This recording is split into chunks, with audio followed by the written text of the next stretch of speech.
Well, I guess that means that New Zealand are the best team in the world, and well done to New Zealand, and well done the Anzacs on leading this 8-game series 3-0. You know what? Thank God that there's an Indian sponsor on this video, and here they are right now.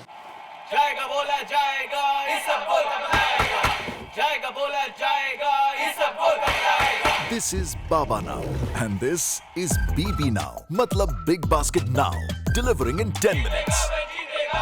Yes, thank you very much to Big Basket Now for getting behind TGC, and welcome. And you know the trade-off here. You know the trade-off here, okay? You click subscribe when you win, and we give you shit when we win. That's the trade-off, okay? We understand how this works, especially on YouTube. So if you're new here, click subscribe for this wonderful, thrilling, gripping series where we get to watch Jasprit Bumrah absolutely demolish our hopes and dreams for 25 days of cricket. And when I say 25, I mean 9. Because this test series goes for 9 days, okay? That's how this works. I'm heartbroken! What was that, Pezza? What did I just watch? Brother, it was and by the way, I saw you online, India. I saw you online this morning, very early in India. It was baby out with the bathwater stuff. Yeah. It was toys out of the pram. Yeah. It was no Ashwin, no Jadeja. What are they doing? And we sat there. In fact, we stood there at the back of the 7 com box listening to Ricky Ponting deconstruct Devdutt Padikal's technique. He's just getting a little across there, nicking off balls off the splice, and we were thinking, this is some wonderful, classic Australian cartel missionary zeal. Missionary zeal, but 4 hours later, Jasprit Bumrah and co, he goes, were performing tantric, athletic, transcendental sex on ayahuasca. It was fucking next level. He goes, where Australia kind of clinically deconstructed India to a total of 150 on our climbs, on our soil. Yeah. India demolished us. You know, we affected a little kind of, as I said, like a deconstruction. They disintegrated us. In the day. That's just how it felt to me. It was like, bravo and kudos to the Australian bowlers. Okay? Like, they did what they did. You know, they did what they do. And there are things to discuss. There's Kohli to discuss, and at our end, there's Smith to discuss, a couple of old blokes with eyes painted on, and people who've listened to cricket have known that for a long time. Full respect to them, but it's last decade stuff, okay? Neither of them stood a chance on what we were seeing here today, which we will discuss later, may or may not have been a shit tip. Pezza, it was... Christmas must have been around the corner, because I heard an Australian legend, Ricky Ponting, you know, dissect another hapless tourist. It was looking good. Coming on our shores. Josh Hazlewood, a new haircut. Are you even hotter, Josh? Running into bowl. Oh my God, it's an elite bush horse into a Brumby all of a sudden. Mate, Josh Hazlewood looks like he's returned from having picked up road cycling with his friends with his chiseled jawline. He wakes up in the morning and goes, hey brothers, want to do 160k along some road? And I'm then doing 160 a week. And then we finish with our lycra and our cleats on, and we go and absolutely storm into a cafe and order double ristrettos all round with our cleats clip-clomping all over the floor. That's how good Josh Hazlewood looks. I'm an athlete. No, you're not. You're a bank manager. Anyway, we can't actually get into that the way I want to, because this is a famous day for India. Today sucked. Today sucked. Today was our day.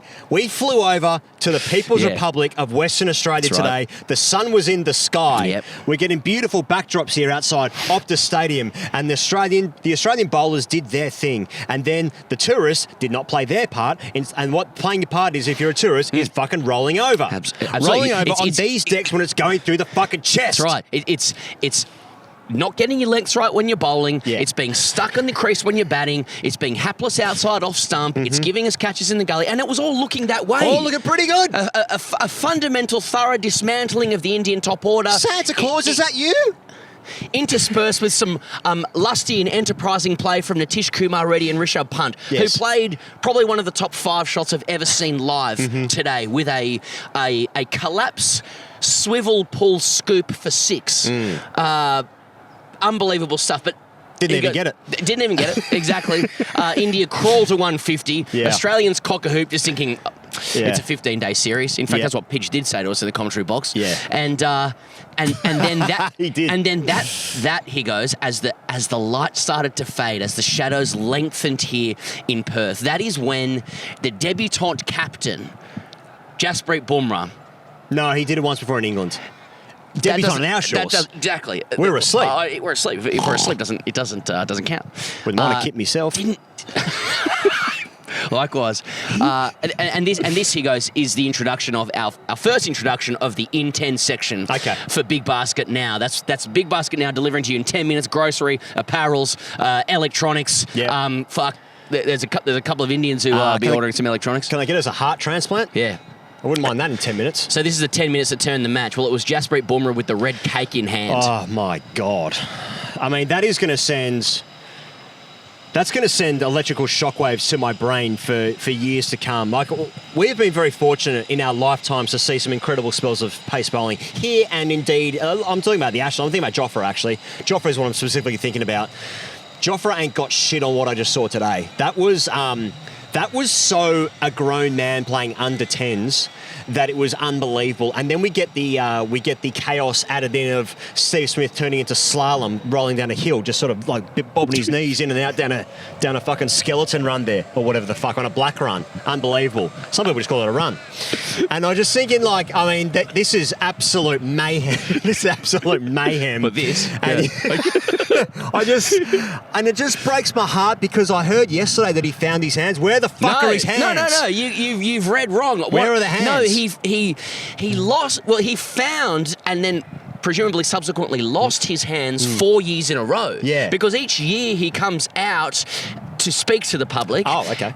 Announcing that he has found his hands, which implies he'd lost them once lost again. His hands, but yeah. no, this year it was Michael Vaughan previewing the series who said he thought Steve Smith had found his eyes. Yeah. He could see that in the one day when Smith made 30 and 40 or some Brilliant, shit. yeah. That Smith was back, it was all good. He'd found his eyes, but I guess that makes sense, because that would imply that he'd lost his eyes for several years leading up to this point, and I don't think he's found them. I was blind, but now I see, except for the last bit where he can't see still. He's a blind man going out facing one of the most impressive spells of bowling I've ever seen. And I was talking to you about this before. I just say it again. Is that this is the exact kind of momentum shifting performance to get away from what happened in the New Zealand series, where no one could have seen that coming, and I include the New Zealand players and support staff of winning an away series in that manner. Can't. I don't think it happened. Yeah. As I said, 3-0 to the Anzacs. Come on, the Kiwis. But like this performance where like 150, the conversations at the halfway mark of the innings today was just like, oh, how far under par are they? And then like Bumrah just does this amazing thing where like they're roaring into life, and Harshit Rana gets his first Test wicket. He's wheeling away. He's jumping up in the air. And then Mohammad Siraj doesn't need a second invitation to get in on that stuff as well. He likes a wind up, let's be honest. Right. But hey, today's part of his day as well. You know, he gets involved in the wickets. You know, Kohli's wearing a crew neck. Kohli deliberately drops Mana so that he stays out there for 52 balls. That was tortuous. For 2 runs and body blows, which is genius. And that's the kind of experience you get with Virat.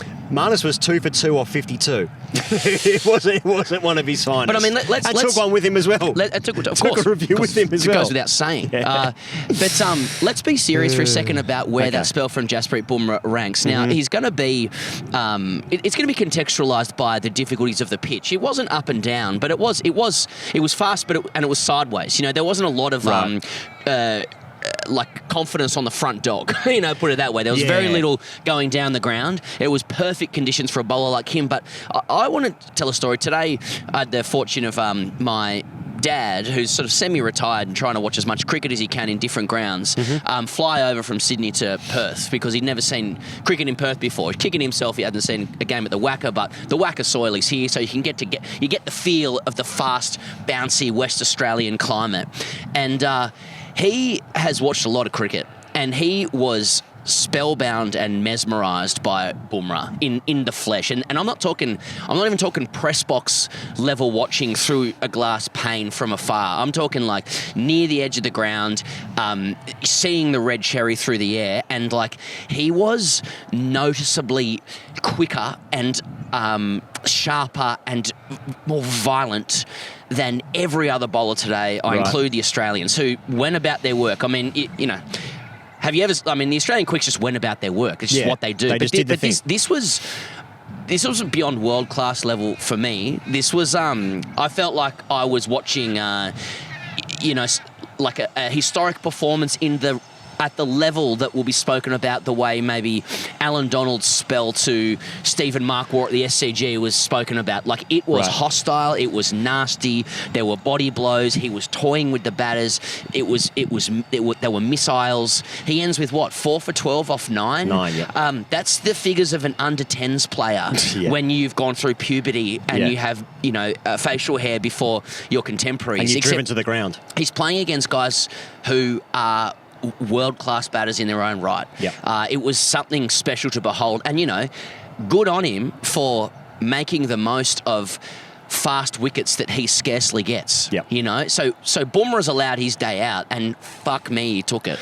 The only other performance I could think of that comes to mind in Western Australia was Curtly Ambrose's 8 for 1 in the early 90s. Yeah, that's good figures. And he was unlucky in the end, wasn't he? But that was against Alan Borden's that really was a shit side as well. Yeah, that was sort of cracks in the deck stuff. And Curtly was in his pomp, whatever that means. But Bumrah was just like, he was toying with guys, and like guys just like were so stuck on the crease. It was the most obvious one with your name on it, except every ball was every ball became an event. An event. And a savant. And a savant. And we feel this when we watch Australia play in India, where like there's men around the bat and Rishabh's behind the stumps and he's squeaking and he's squawking, and energy and life is produced through your ear holes and your eyeballs, right? And you feel like every single ball is an event. You can't stop watching. This was like what it was with Bumrah stuttering in his run-up. Just like the King's speech, and there was so much... He's got the King's speech of a run-up. and there was some great conversations about his release point, and how much closer it is to the batter. That's right. And they freeze at a particular moment. You're not thinking about the release point. But it is true. Like, there is no cadence to his run up that you can follow. There's no symmetry to it, and I don't care what the numbers say on a ray gun, on a Rachel gun, exactly, of the pace.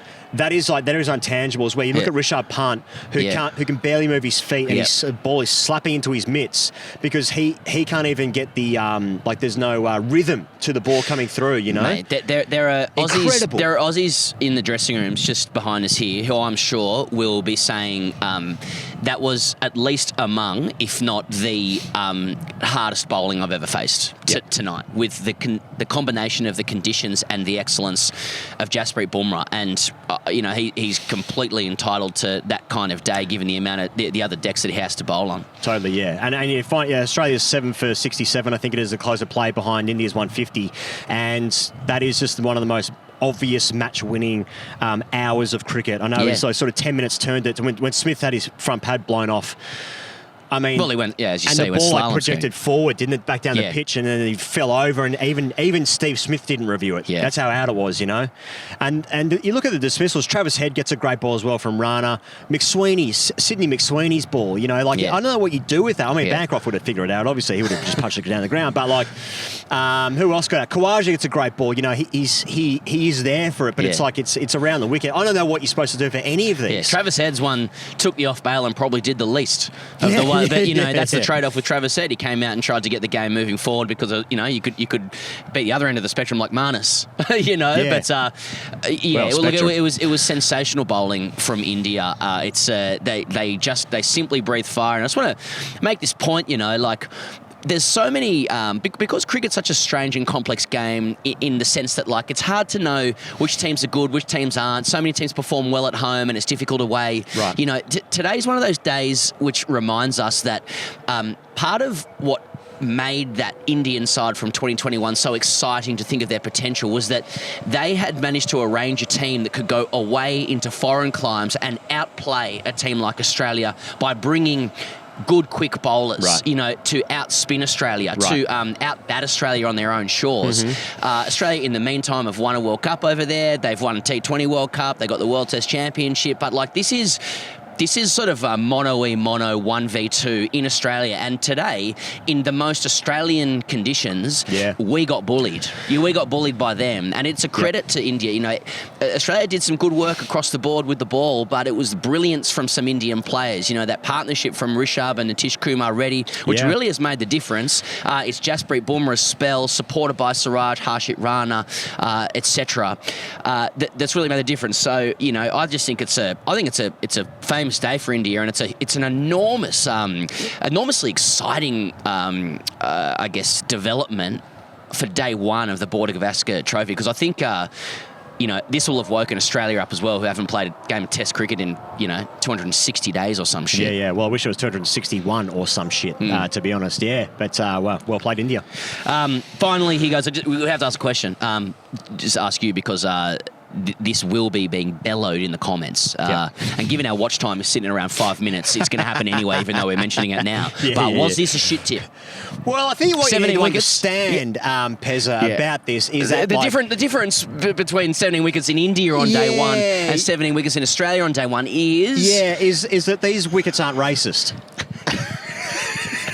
When it spins up and down and it's bursting through the surface and there's dust exploding, that's a different aesthetic to just a bit of sideways and... it's just sort of treating the whites a bit differently. I don't sort of, really like that so much myself. But have we sort of...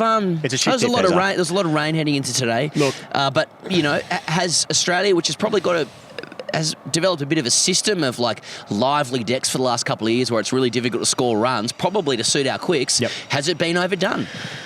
Yeah, look, it's hard to argue. Have we shit-tipped ourselves out of day one? Well, and it's going to break my heart because Isaac, who is the head curator here at looking great, West Australian Cricket, he's looking fantastic. Don't get me wrong, but and he watches and listens to the show. We know that, so I'm gonna end that relationship and say, it is a shit tip. Like, you can't have 17 wickets for 220 runs and say it was actually a pretty good deck. It's gone too far. We saw this a couple of years ago when South Africa came out to Australia, and there was a game at the Gabba which lasted 2 days and 15 minutes, and Australia chased 30 in the fourth innings of the game and they lost 4 or 5 wickets, and we're basically hanging on. That was not a good deck, and so you can't.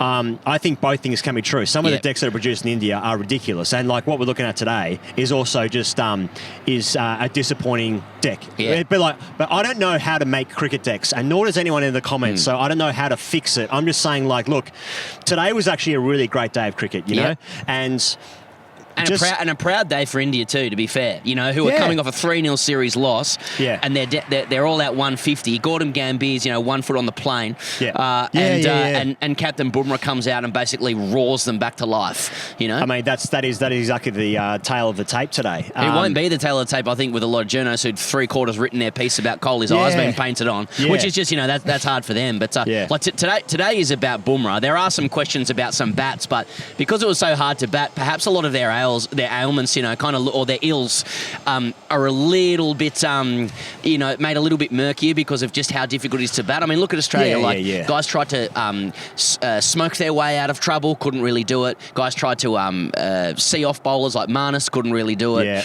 It was tough going today, and Bumrah exploited it best. I felt like in the first session, Australia just bowled really well. He obviously didn't know what was to come, but that is a deck where I just don't know how you score your runs, and the bowlers in the game on both sides, because Australia did bowl well, are proving this pitch to be impossible to score runs. But India are doing that impossibility better. But at the end of the day, the cricketers that played today, India played better cricket today. The Indian cricket team had better players for these conditions than what the Australians did. Now, there's obviously alarm bells ringing for all of us here with that, but you made the exact right point, I think, Pezza, in that Australia can get bullied in different environments. Sure, overseas, all good. We're asleep. We don't really care. IPL's ruining cricket, etc., etc. When it comes to the WACA, the most Australian conditions, and we were bullied off the park today. First the Gabba, now the WACA. That hurts. When the Gabba happened, I never thought it could happen anywhere else. I thought it's a one-off, and well done. But now it's the WACA. Yeah. Soil. Well, we put out. We moved the show along. I put out the call to for AskTGC, and this initial segment rather is mostly just reaction. I'm not even going to say the names, but these are just some different thoughts from different people on the internet. And you can join our Patreon show, by the way, patreon.com/Great Cricket if you want to do. Is it strange that I found that day of play wildly arousing? Do you think in Bumrah's twilight years, when his bone density is a bit lower, we will see his forearm completely detached from his body while delivering a ball, and June just pines on comms? Well, he does have a very whippy action, like a slingshot. Or a dog stick. Can we draw parallels between TGC and AFTV? Team do bad, but family eat. Are Steve Smith's eyes oil or acrylic based? This never would have happened at the Gabba. It's pissing rain all day here. What happens to TGC takeover on ABC Grandstand when the test doesn't make lunch on day 2? Yeah. Something to think about. Is Big Sam Allardyce available? Classic Australia preparing a shit tip to cover up the best 6 cucks in the country. You'd never get this in India. Why don't they just dip their heads? India looms large amid catastrophic Aussie collapse.